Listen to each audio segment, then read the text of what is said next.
Impossible Places. It's a vague title, I know, but I didn't know what to officially call this one. Today, I want to go over the concept of impossible places, but ones you desire deeply to go to. Kind of like the inverse to liminal spaces, where one gives you an eerie sense of familiarity, one that hints towards a nightmare scenario of a real childhood experience you had in a specific environment that you buried deep in your subconscious, only now for it to come back to haunt you. The other is one that has no connection to anything you know, and is almost always an environment you can never go to, but deeply desire to. Welcome back, everyone, to another Thoughts piece by me, your boy, Joe Van. So I want to start things off by giving you guys an example of this topic through my first brush with it. Considering I hardly have the words now to define this sensation, you can imagine when I first felt this as a child. I think I was in grade 3 or 4. I finished reading the Deltora Quest series and their subsequent spin-offs by author Emily Rodda, and learned about another series she had written called Rowan of Rin. While reading it, she described the land Rowan lived in. It had Irish-style rolling hills with a monumental mountain on the horizon line. At this point in my life, I wasn't drawing Canada as just a circle anymore. Hold the applause. Thank you, thank you. I knew the basic layout of the world.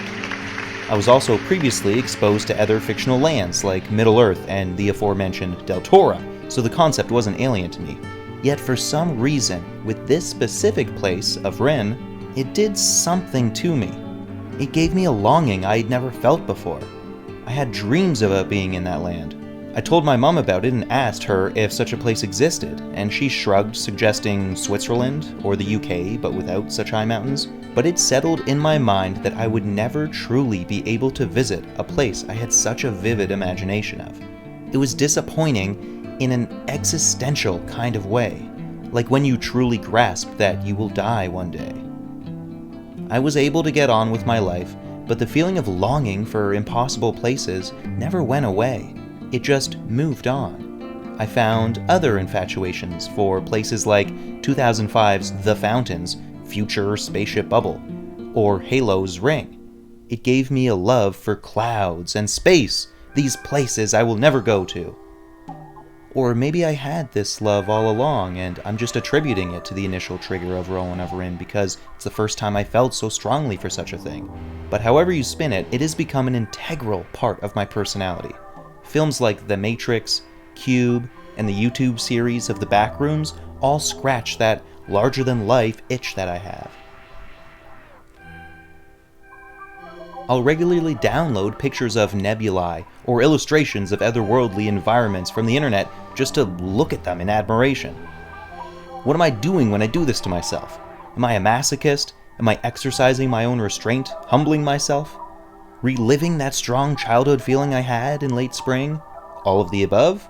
Who knows for sure? Even if I spent an extensive amount of time with a psychoanalyst, I feel like they would just come up with their own meaning to explain what I'm feeling, just to shut me up about it. The whole thing is otherworldly at its core, so how can it truly be locked down to a digestible explanation? The best I can do in this video is give a theory or two to scratch an itch of me having an answer.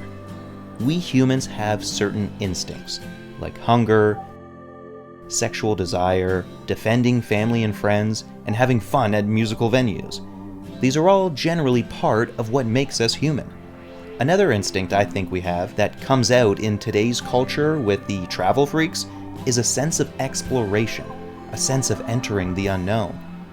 Other animals show similar activity, like those that migrate, following the foods and seasons, but with humanity, there's clearly something more existential going on.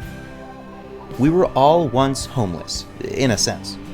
Before agriculture existed, there was little reason to settle down in one location, and so we ventured out into the unknown.